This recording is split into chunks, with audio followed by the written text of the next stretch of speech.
Hello दोस्तों, आपका स्वागत है हमारे YouTube चैनल पे। आपको जैसे ही कल हम बताए थे रिडॉक्स, और आप जानते हैं कि हम लेसन 3 स्टार्ट कर चुके हैं और लेसन 3 में हम रिडॉक्स आपको बता चुके हैं। और रिडॉक्स में जो है हम थोड़ा सा कुछ ऑक्सीडेशन नंबर बता चुके हैं। अब हम थोड़ा लेसन पे आ जाते हैं। और जो हमारा जो लेसन है 12th का जो स्टार्ट था लेसन एक्सरसाइज 3 और था वैद्युत रसायन।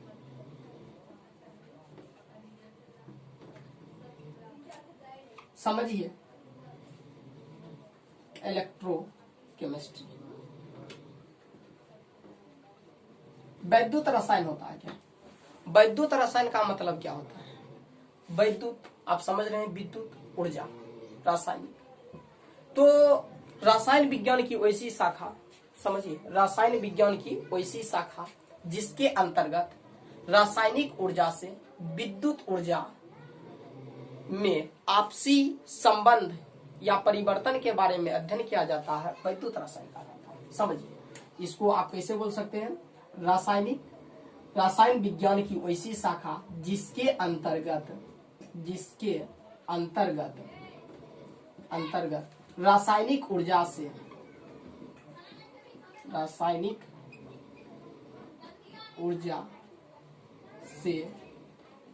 विद्युत ऊर्जा में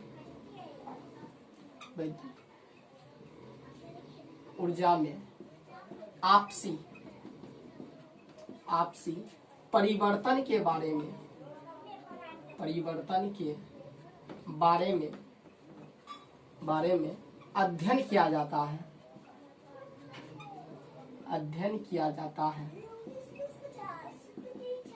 किया जाता है वैद्युत रसायन कहलाता है। आप तो समझ गए होंगे, रासायनिक ऊर्जा से विद्युत ऊर्जा में आपसी परिवर्तन के बारे में अध्ययन किया जाता है, क्या कहलाता है? वैद्युत रसायन कहलाता है। अब समझिए, ये जो अभिक्रिया होती है, ये अभिक्रिया मुख्यतः 2 प्रकार की होती है।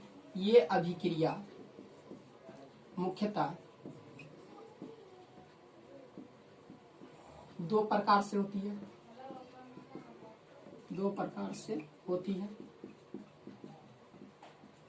फर्स्ट जो है हमारा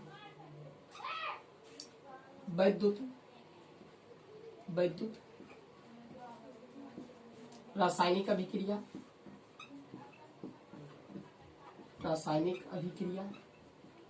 और सेकेंड जो हमारा है वैद्युत अपघटनीय अभिक्रिया।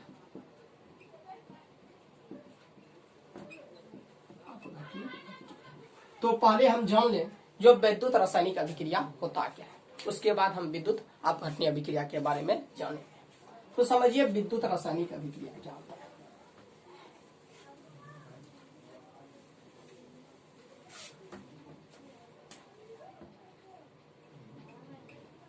वैद्युत रासायनिक अभिक्रिया, समझिए, वैद्युत रासायनिक अभिक्रिया रसायन विज्ञान की वैसी शाखा जिसके अंतर्गत, समझिए, जिसके अंतर्गत रिडॉक्स अभिक्रिया द्वारा रासायनिक ऊर्जा से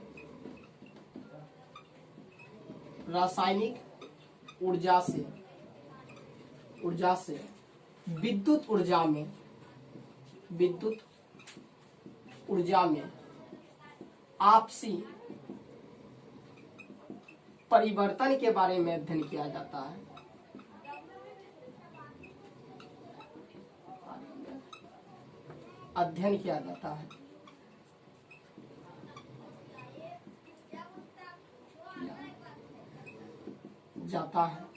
वैद्युत रसायन का, समझिए, रिडॉक्स अभिक्रिया के द्वारा रासायनिक ऊर्जा से विद्युत ऊर्जा में परिवर्तन जो होता है उसे ही क्या कहेंगे?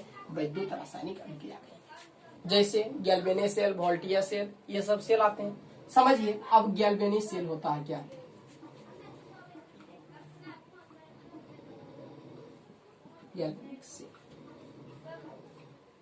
गैल्वेनिक सेल होता है क्या?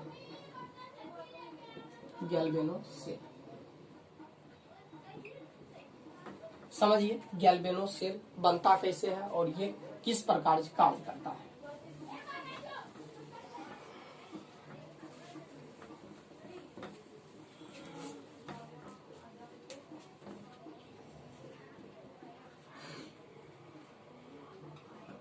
गैल्वेनो सेल, देखिए गैल्वेनो सेल बनता कैसे है, समझिए ये जो हमारा जो सेल होता है गैल्वेनो सेल दो अर्ध सेल से मिलके बना होता है, समझिए दो अर्ध सेल से मिलके बना होता है।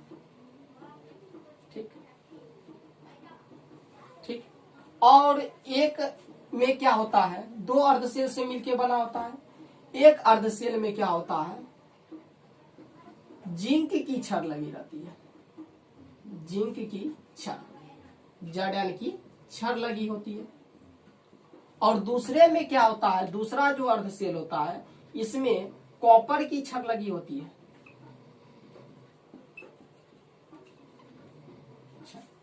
और इस विलयन में क्या होता है, इसमें ZnSO4 का ZnSO4 का जलीय विलयन डाला रहता है, ये सॉलिड होता है।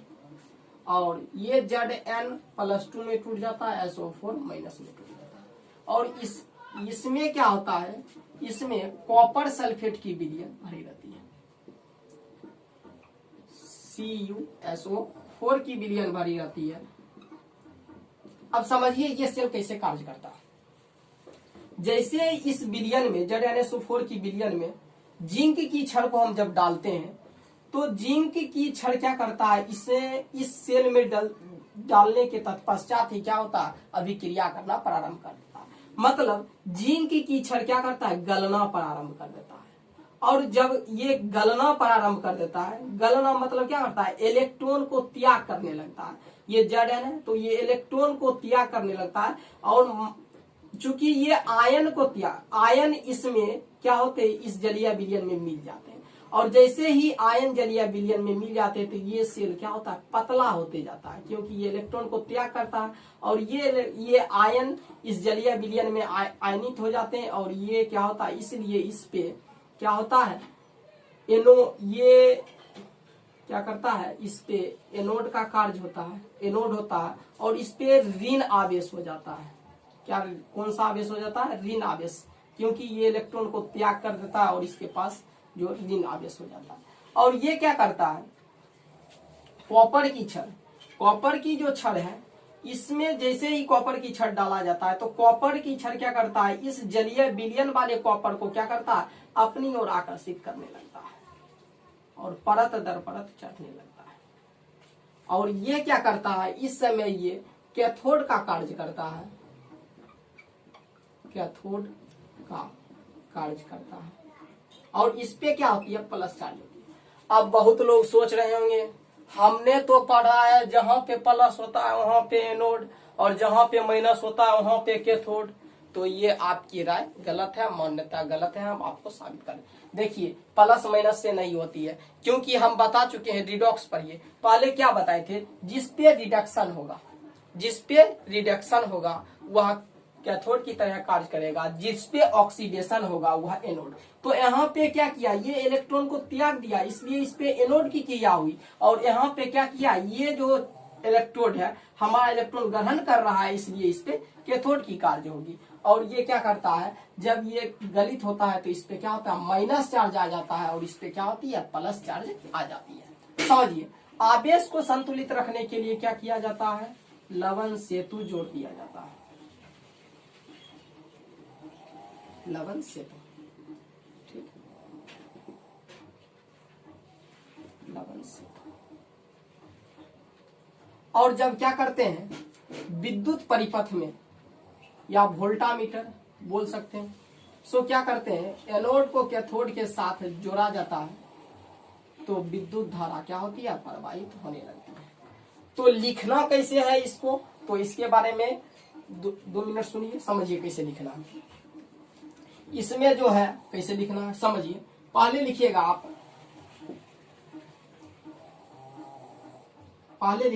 सिद्धांत।